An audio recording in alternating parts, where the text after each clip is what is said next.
उसने खुद अपनी मर्जी से 6 साल तक उनके साथ रहना चुना, सिर्फ अपने प्रेमी की जान बचाने के लिए। 6 साल पहले उसका बॉयफ्रेंड और उसका भतीजा दोनों उसकी जान बचाने में बुरी तरह घायल हो गए थे। तभी अचानक एक डॉक्टर उसके सामने आया। डॉक्टर ने कहा कि वह दोनों की जान बचा सकता है, लेकिन एक शर्त पर। औरत ने कहा, अगर आप इन्हें बचा देंगे तो मैं कोई भी शर्त मान लूंगी। लेकिन उसे उम्मीद नहीं थी कि डॉक्टर उससे कहेगा कि उसे दूसरे शहर जाकर सीईओ और उसके बेटे की 6 साल तक देखभाल करनी होगी। सिर्फ 6 साल बाद ही वह अपने प्रेमी के पास लौट सकेगी। अब जबकि 6 साल पूरे होने वाले थे, सीईओ की पूर्व पत्नी भी उसके पास वापस आ चुकी थी। तीनों को साथ खुश देखकर औरत को गुस्सा तक नहीं आया। वह तो उनके लिए रसोई में खाना बनाने चली गई, लेकिन उसकी पूर्व पत्नी भी वहां मदद करने का नाटक करती आई और मौका देखकर उस पर गर्म सूप उड़ेल दिया। सीईओ ने शोर सुनकर रसोई में कदम रखा, लेकिन पूर्व पत्नी ने मासूम औरत बनने का नाटक किया और उस औरत पर जलन में बदला लेने का इल्जाम लगा दिया। यह सुनते ही सीईओ ने तुरंत कह दिया कि वह और उसका बेटा इस औरत को सिर्फ नौकरानी मानते हैं और घर की असली मालकिन हमेशा उसकी पूर्व पत्नी ही रहेगी। सीईओ के मुंह से पत्नी के लिए प्यार और बेटे की शिकायतें सुनकर उस औरत का दिल पूरी तरह टूट गया। उसी पल उसे समझ आ गया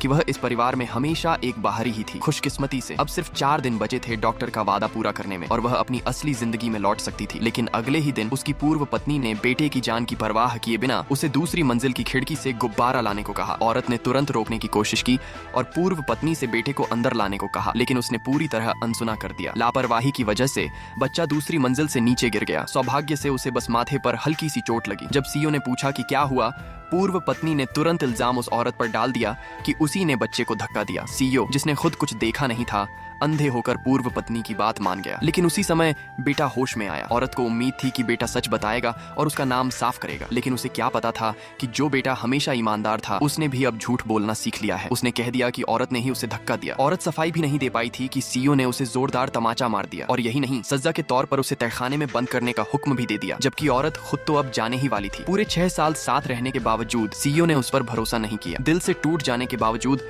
उसने खुद को डॉक्टर से किया वादा याद दिलाया। कोई भी बेइज्जती अब उसे अपना काम पूरा करने से रोक नहीं सकती थी। लेकिन असली राज अभी बाकी है। आखिर वो औरत इन सब अपमान के बाद भी क्यों रुकी रही और उसके जाने से पहले ऐसा क्या हुआ जिसने सबको हिला दिया। पार्ट 3 मिस मत करना और कमेंट में लिखो। सच सामने आएगा ताकि पता चले कि आप भी सच्चाई जानने का